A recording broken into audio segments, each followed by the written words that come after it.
I never had much faith in leaders.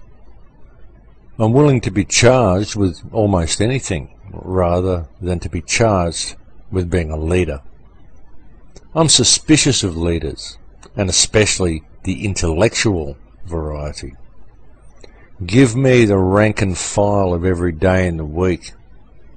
If you go to the city of Washington and examine the pages of the Congressional Directory, you will find that almost all of those corporate lawyers and cowardly politicians, members of Congress, and misrepresentatives of the masses, you'll find that almost all of them claim, in glowing terms, that they have risen from the ranks to places of eminence and distinction. I'm very glad that I cannot make that claim for myself. I would be ashamed to admit that I had risen from the ranks. When I rise, it will be with the ranks and not from the ranks. That was said by Eugene Debs. Welcome to Surviving the Matrix, ladies and gentlemen. My name is Maxwell Egan. I will be your host for the next hour.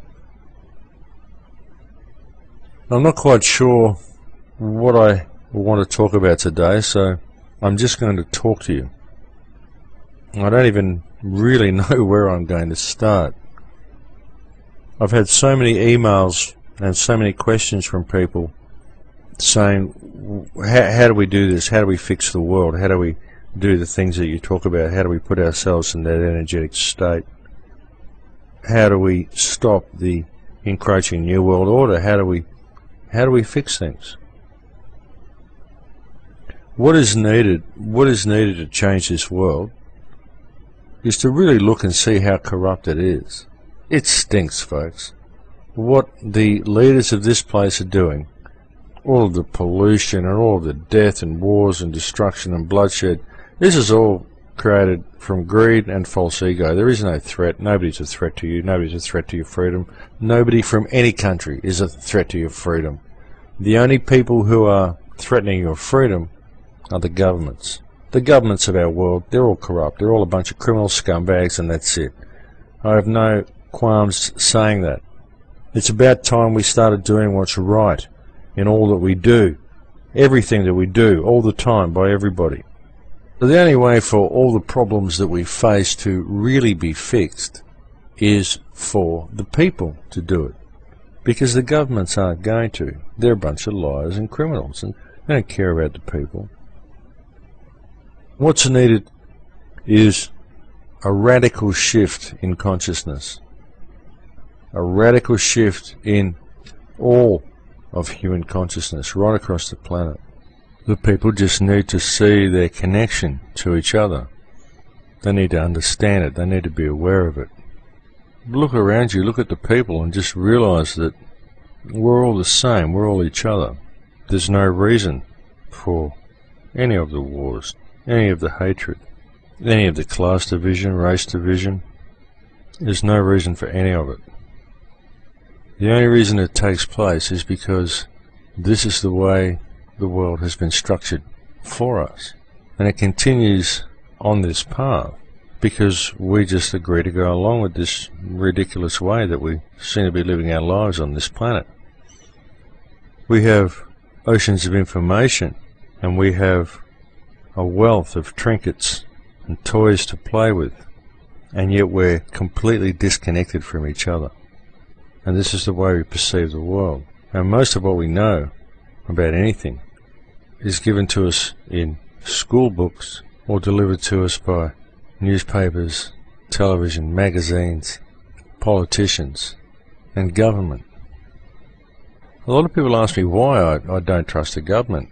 And all I can say, folks, is that you can only appraise a tree by its fruit. And looking at the track record of the government, looking at the state of the world, I mean, look at the state of the world, folks. This is all done by governments. It's not done by you. It's not done by me. This is done by governments.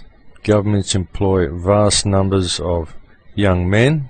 They train them to be servants of the government, and then they send them out to rape the world, all under the guise of peacekeeping operations, when really the planet's just being strip-mined, it's being depopulated, and they're doing it right under our very noses.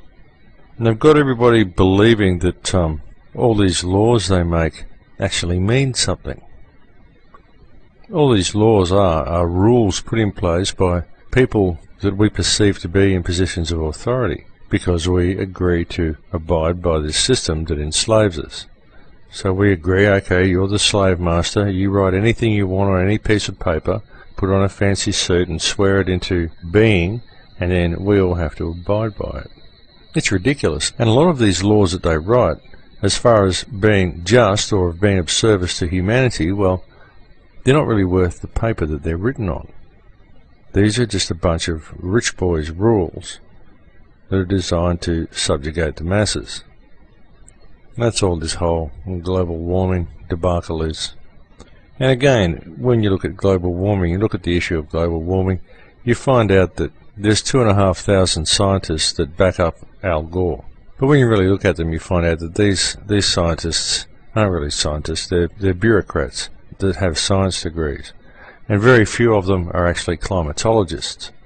Whereas in the private sector you have 31,000 scientists saying that Al Gore's theory is complete rubbish. You have 700 Japanese academics saying that Al Gore's theory is complete rubbish. You have university professors from all over the world saying Al Gore's idea is complete rubbish. And then you have people saying, oh, these private sector people are probably being bought off by oil companies. Well, I don't know, folks. I think that's a lot of people in the private sector that are screaming out and trying to tell people the truth. And again, I can only judge a tree by its fruit. And all of the people and all of the talk that comes in promoting the concept of man-made global warming, all of this talk comes from governments or government agencies.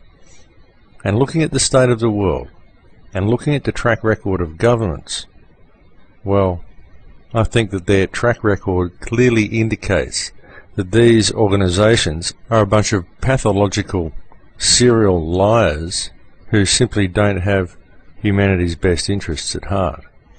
That's the problem with modern politicians, folks. Unfortunately, a prerequisite to being a successful politician in the modern world is that you have to be a barefaced liar.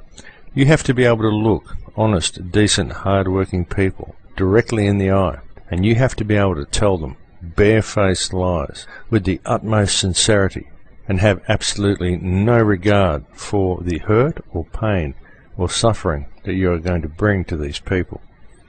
That is a prerequisite of being a successful politician in the modern world. It's unfortunate, but that's simply the way it is, folks. So we have to ask ourselves why we choose to go along with this system. Sure, we can have governments. We can continue to trade with each other. We can do all sorts of things. But what we need to do is we need to remove the criminal element from the governments that we currently have. If you really step back, I've said to you on previous shows, I've mentioned about just stepping back in space. Imagine you're standing out in space and looking at the Earth and just watching it like a movie. The things you'd see, the division that you would see between countries, all of the problems that we face, everything being puppeteered by a higher hand, the hand that is in control of all the governments and the hand that uses the monetary system as a means of control, a talisman of control. Control the people with money. Make them believe that this stuff is real and that they need this stuff to survive. With the creation of money comes control. With control comes power. And if you oppress people, if you put people into a state of dependency, psychological dependency or any type of dependency, in this case a dependency upon money, if you put people into this position, then that puts them in a position to be controlled.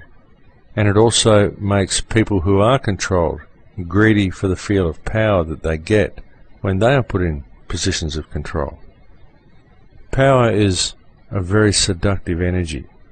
And this is what attracts a lot of politicians, that feeling of power, that knowing that the decisions that they make affect the lives of millions and millions of people, that affect the state of the very world that we live in. Power. It is a very seductive energy, and both power and control is achieved through the perception of money.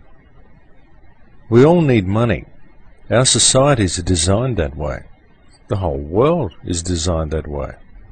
They've tricked people into believing that this stuff is actually real and that it means something. And this is where power becomes so seductive, because you can't have anything in the world, everything that is freely here provided for us by God, you can't have any of it without having money, without having this stuff, so you can get some of what life has to offer. Even so you can eat, so you can have a bed, so you can have a roof over your head in the country you were born in. You need to spend your life in the accumulation of money in order to do this, in order to do anything.